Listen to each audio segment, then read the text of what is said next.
بسم اللہ الرحمن الرحیم۔ محترم سامعین کرام، السلام علیکم ورحمۃ اللہ وبرکاتہ۔ آج جو ہمارا گفتگو کا موضوع ہے وہ ہے باعث کائنات صلی اللہ علیہ وآلہ وسلم۔ اللہ رب العزت نے قرآن مجید فرقان حمید کے اندر ارشاد فرمایا، وَمَا خَلَقْنَا السَّمَاوَاتِ وَالْأَرْضَ وَمَا بَيْنَهُمَا إِلَّا بِالْحَقِّ، پارہ نمبر 14 سورہ حجر آیت نمبر 85۔ اور اس کا ترجمہ یہ ہے کہ اللہ تعالی ارشاد فرماتا ہے، اور ہم نے آسمان اور زمین اور جو کچھ ان کے درمیان ہے اس کو عبث نہیں بنایا، یعنی فضول نہیں بنایا۔ تو اس آیت کریمہ سے پتہ چلتا ہے کہ اللہ تعالیٰ نے ہر چیز کائنات میں جو بنائی ہے وہ کسی حکمت کے تحت بنائی ہے۔ اللہ تعالیٰ کے ہر کام میں کوئی نہ کوئی حکمت ہے، وہ انسان کی سمجھ میں آئے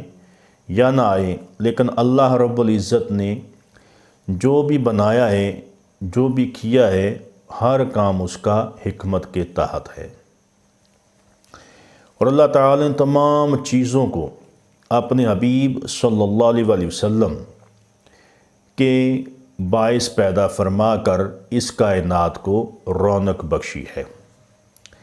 کہ نبی کریم صلی اللہ علیہ وسلم کی خاطر یہ کائنات بنائی گئی، آپ صلی اللہ علیہ وسلم کی خاطر یہ جہاں بنائے گئے، یہ ساری کائنات کو وجود بخشا گیا۔ سارے جہاں کی نعمتیں جو ہیں وہ نبی کریم صلی اللہ علیہ وسلم کے باعث ہیں، آپ کی وجہ سے ہیں۔ اور اس کے بارے میں صاحب نزہۃ المجالس میں امام صفوری بیان کرتے ہیں کہ نبی اکرم صلی اللہ علیہ وسلم وجہ کائنات ہیں، اور یہ حدیث مبارکہ بیان فرماتے ہیں کہ عن علی رضی اللہ تعالی عنہ قلت یا رسول اللہ صلی اللہ علیہ وسلم مما خلقت قال لما اوحا الی ربی ما اوحا قلت مما خلقتنی قال تعالی وعزتی وجلالی لولاک ما خلقت ارضی ولا سمائی قلت یا ربی مما خلقتنی قال تعالی وعزتی لولاک ما خلقت جنتی ولا ناری۔ نزہۃ المجالس جلد نمبر 2 صفحہ 81۔ اور اس حدیث مبارکہ کا ترجمہ یہ ہے کہ حضرت علی رضی اللہ تعالیٰ عنہ فرماتے ہیں کہ میں نے عرض کیا، یا رسول اللہ صلی اللہ علیہ وسلم، اللہ تعالیٰ نے آپ کی تخلیق کس مقصد کے تحت فرمائی؟ تو نبی کریم صلی اللہ علیہ وسلم نے ارشاد فرمایا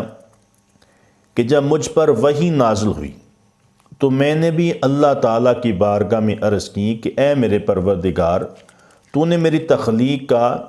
کیا مقصد رکھا ہے؟ تو اللہ تعالیٰ نے ارشاد فرمایا، اے حبیب،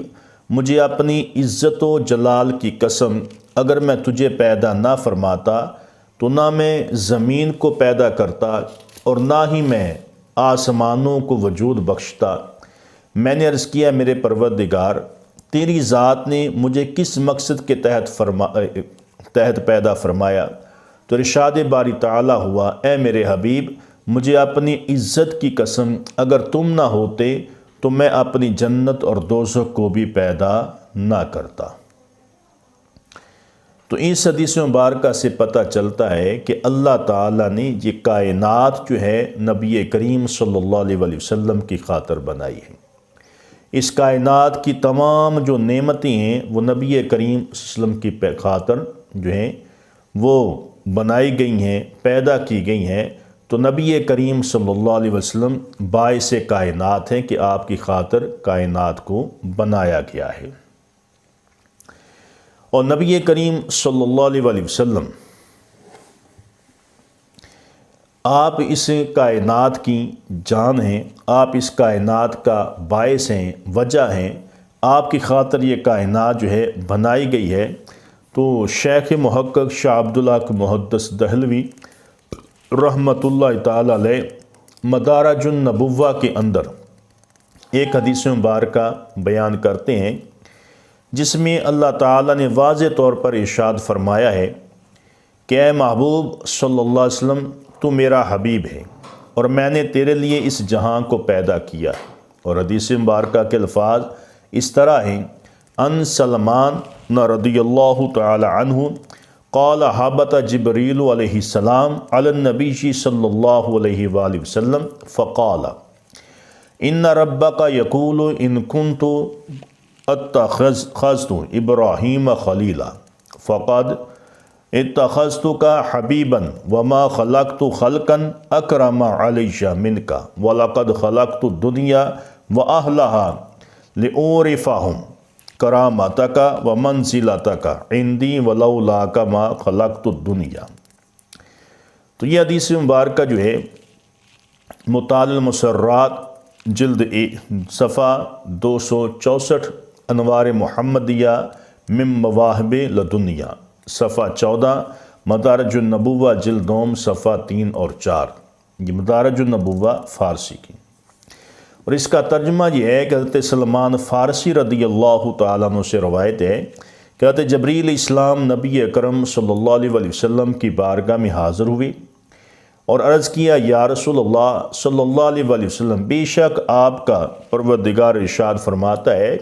کہ اے میرے پیارے حبیب علیہ السلام، اگر میں نے ابراہیم علیہ السلام کو اپنا خلیل بنایا ہے تو آپ کو اپنا حبیب بنایا ہے، اور بے شک میں نے کسی مخلوق کو بھی آپ صلی اللہ علیہ وسلم سے زیادہ برگزیدہ پیدا نہیں فرمایا، اور میں نے دنیا اور اہل دنیا کو اس لیے پیدا فرمایا ہے کہ انہیں آپ کے اس مقام و مرتبے کی پہچان کرا دوں جو میرے یہاں آپ کے لیے ہے، اگر آپ نہ ہوتے تو میں دنیا کو پیدا نہ فرماتا۔ اب اس حدیث مبارکہ سے پتہ چلا کہ نبی کریم صلی اللہ علیہ وسلم وجہ کائنات ہیں، باعث کائنات ہیں،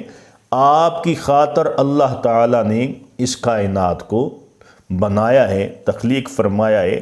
یہ سارے جہان نبی کریم صلی اللہ علیہ وسلم کے لیے ہے،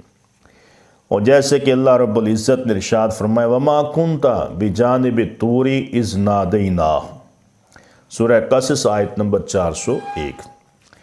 اور نہ تم طور کے کنارے تھیں جب ہم نے ندا فرمائی۔ ابھی اس آیت مبارکہ کی تفسیر میں حضرت ابن عباس رضی اللہ تعالیٰ عنہ فرماتے ہیں کہ جب حضرت موسیٰ علیہ السلام کو اللہ تعالیٰ کی بارگاہ میں سے تورات کی لکھی ہوئی تختیاں عطا ہوئیں تو وہ بہت خوش ہوئے اور بارگاہیں رب العزت میں عرض گزاری کی کہ اے میرے مولا، تو نے مجھے ایسی عزت کے ساتھ نوازا کہ ایسی عزت کے ساتھ مجھ سے پہلے کسی کو نہیں نوازا۔ فرمان الہی ہوا، اے موسیٰ، ہم نے تیرے دل کو متواضع اور انکساری کرنے والا پایا تو تجھے اپنے ساتھ کلام اور نعمت رسالت سے سرفراز فرما دیا، اور ساتھ ہی ارشاد فرمایا فَخُذْ مَا آتَيْتُكَ وَكُن مِّنَ الشَّاكِرِينَ وَمُتْ عَلَى التَّوْحِيدِ وَعَلَى حُبِّ مُحَمَّدٍ صلی اللہ علیہ وآلہ وسلم، جس کا ترجمہ یہ ہے کہ جو میں نے تجھے عطا کیا ہے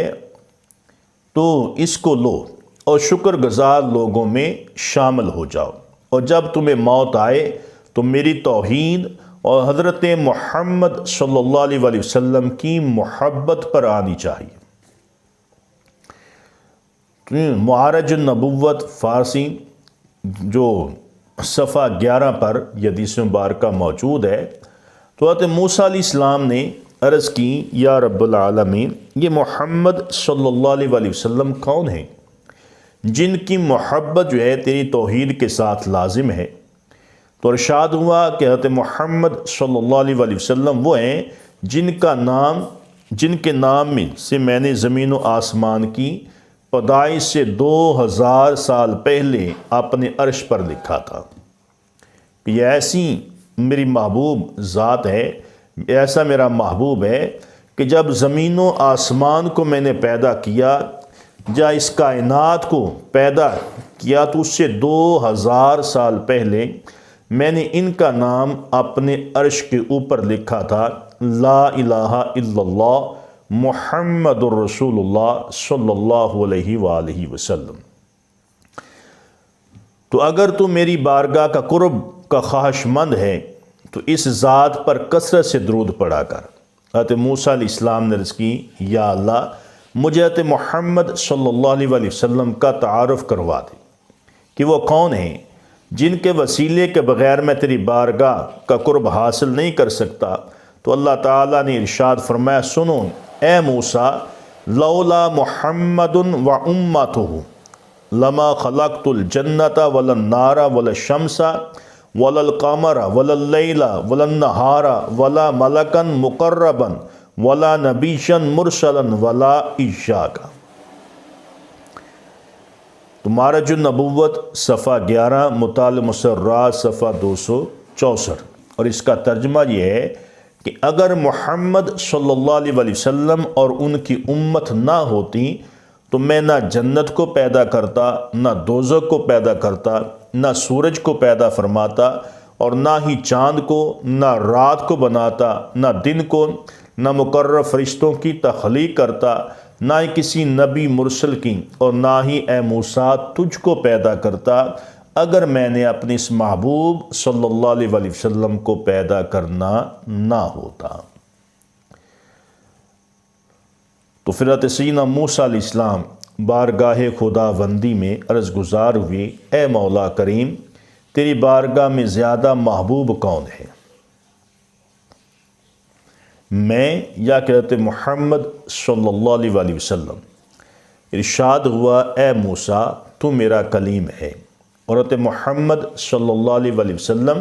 وہ میرے حبیب ہیں۔ موسیٰ علیہ السلام نے عرض کیا، مولا کریم کلیم اور حبیب کے اندر فرق کیا ہے؟ تو اللہ تعالیٰ ارشاد فرماتا ہے، موسیٰ جو خدا کو دوست رکھے اور اس کی رضا مندی کا طالب ہو وہ کلیم ہے، اور جس کو خدا دوست رکھے اور جس کی رضا وہ چاہے وہ حبیب ہے۔ معرج النبوت صفحہ 12 پر یہ روایت موجود ہے۔ تو حدیث قدسی میں ہے کہ اللہ تعالیٰ ارشاد فرماتا ہے، یا محمد کلہم یطلبون ردائی وانا اطلب رداک فی الدارین۔ تفسیر کبیر جلد 4 صفحہ 95، جس کا ترجمہ یہ ہے کہ ہر ایک میری رضا مندی کا طالب ہے، اور میں دارین میں اے محمد صلی اللہ علیہ وآلہ وسلم تیری رضا کا طالب ہوں۔ تو اس سے پتہ چلا کہ ساری کائنات، تمام انبیاء اکرام جو ہیں وہ اللہ کی رضا چاہتے ہیں، اور اللہ تعالیٰ اپنے پیارے محبوب علیہ الصلوۃ والسلام کی رضا چاہتا ہے۔ اور اسی کا ترجمہ جو ہے والا حضرت امام اہل سنت مجدد دین و ملت الشاہ احمد رضا خان فاضل بریلوی نے اپنے شعر کے اندر فرمایا کہ خدا کی رضا چاہتی ہیں دو عالم، خدا چاہتا ہے رضائے محمد صلی اللہ علیہ وآلہ وسلم۔ پھر ارشاد خداوندی ہوا کہ موسیٰ کلیم وہ ہوتا ہے جو 40 روز روزے رکھے اور 40 راتیں عبادت کرے، پھر خود کوہ طور پر آئے اور میرے ساتھ ہم کلام ہونے کا شرف حاصل کرے، اور آگے میری مرضی ہے کہ میں کلام کروں یا نہ کروں، اور جب کہ حبیب وہ ہے جو اپنے بستر پر محو خواب ہوگا، اور میں خود جبریل اسلام کو بھیج کر اسے اپنے پاس بلاؤں گا اور اس سے کلام کروں گا۔ وہ حبیب ہے جس سے خود اللہ تعالیٰ ملنا چاہے گا۔ تو یہ حدیث معرج النبوت صفحہ 11 اور 12 پر ہے۔ تو حضرت موسیٰ علیہ السلام اس واقعے کو ملا معین الدین کاشفی رحمۃ اللہ نے تفسیر ابن عباس کے حوالے سے معرج النبوت میں نقل کیا ہے۔ حضرت سیدنا عمر فاروق رضی اللہ تعالیٰ عنہ روایت کرتے ہیں کہ رسول اکرم صلی اللہ علیہ وآلہ وسلم نے ارشاد فرمایا کہ جب حضرت سیدنا آدم علیہ السلام کے ساتھ گندم کا دانہ کھانے والا معاملہ پیش آیا، تو انہوں نے بارگاہ الہی میں عرض کی، اے میرے پروردگار، حضرت محمد صلی اللہ علیہ وسلم کے طفیل میری خطا کو معاف فرما دے۔ تو اللہ تعالیٰ نے ارشاد فرمایا کہ اے آدم تو نے میرے محبوب حضرت محمد صلی اللہ علیہ وسلم کو کیسے پہچان لیا؟ تو حضرت آدم علیہ السلام عرض کرتے ہیں کہ اے میرے رب کریم، جب تو نے اپنے دست قدرت سے میری تخلیق فرمائی اور میرے جسد خاکی میں روح پھونکی تو میں نے اپنی آنکھ کھول کر اوپر تیرے عرش کی طرف دیکھا تو اس پر لکھا ہوا تھا لا الہ الا اللہ محمد الرسول اللہ صلی اللہ علیہ وآلہ وسلم، کہ اللہ کے سوا کوئی عبادت کے لائق نہیں اور حضرت محمد صلی اللہ علیہ وسلم اللہ کے رسول ہے۔ میں نے اس تحریر کو دیکھ کر سمجھ لیا کہ جس کا نام تم نے اپنے نام کے ساتھ ملا کر اپنے عرش پر لکھا ہے تو یہ تجھے تمام کائنات میں زیادہ محبوب ہوگا۔ تو اللہ رب العزت نے ارشاد فرمایا انہو آخر النبیشین من ذریتک لولاہ لما خلقتک، کہ اے آدم بے شک وہ آخری نبی ہیں اور تمہاری اولاد سے ہیں، اگر وہ نہ ہوتے تو میں تمہیں بھی پیدا نہ کرتا۔ تو یہ حدیث مبارکہ بھی جو ہے معرج النبوت صفحہ 55 پر اور شفا شریف صفحہ 104 پر موجود ہے۔ تو ان احادیث مبارکہ کی روشنی میں یہ واضح ہوا کہ حضور سرور دو عالم صلی اللہ علیہ وسلم ہی باعث تخلیق کائنات ہیں اور آپ صلی اللہ علیہ وسلم ہی کے صدقے سے اور آپ صلی اللہ علیہ وسلم کی خاطر ہی کائنات کو وجود بخشا گیا۔ اگر اللہ تعالیٰ اپنے حبیب صلی اللہ علیہ وسلم کے نور پاک کو پیدا نہ فرماتا تو کائنات کی تمام روشنیاں بے نور ہوتیں اور کائنات کی تمام رونقیں معدوم ہوتیں، اور اس لیے تو اعلیٰ حضرت امام اہل سنت مجدد دین و ملت الشاہ احمد رضا خان فاضل بریلوی رحمۃ اللہ تعالیٰ فرماتے ہیں کہ زمین و زماں تمہارے لیے، مکین و مکان تمہارے لیے، چنین و چنا تمہارے لیے، بنے دو جہاں تمہارے لیے، یہ شمس و قمر، یہ شام و سحر، یہ برگ و شجر، یہ باغ و ثمر، یہ تیگ و سپر، یہ تاج و قمر، یہ حکم رواں تمہارے لیے، صبا وہ چلے کہ باغ پھلے، وہ پھول کھلے کہ دن ہوں بھلے، لوا کے تلے ثنا میں کھلے، رضا کی زباں تمہارے لیے۔ اور اس مقام پر شاعر مشرق ڈاکٹر علامہ محمد اقبال رحمۃ اللہ علیہ وہ بھی خاموش نہ رہے، انہوں نے بھی اسی کی منظر کشی کی کہ نگاہ عشق و مستی میں وہی اول وہی آخر، وہی قرآن وہی فرقان وہی یاسین وہی طٰہٰ۔ تو نبی کریم صلی اللہ علیہ وسلم جو ہیں یہ باعث کائنات ہیں اور آپ کی خاطر اللہ تعالیٰ نے سارے جہاں کو پیدا کیا ہے، اور نبی کریم صلی اللہ علیہ وسلم کہ نور کی تخلیق سب سے پہلے اللہ رب العزت نے فرمائی ہے، اور اللہ تعالیٰ نے ہی آپ کو یہ مقام عطا کیا کہ آپ کے نور سے اس کائنات کو وجود بخشا۔ تو اللہ رب العزت کی بارگاہ میں دعا ہے کہ اللہ تعالیٰ ہم سب کو حضور نبی کریم صلی اللہ علیہ وسلم کو اسوہ حسنہ پر عمل کرنے کی توفیق عطا فرمائے۔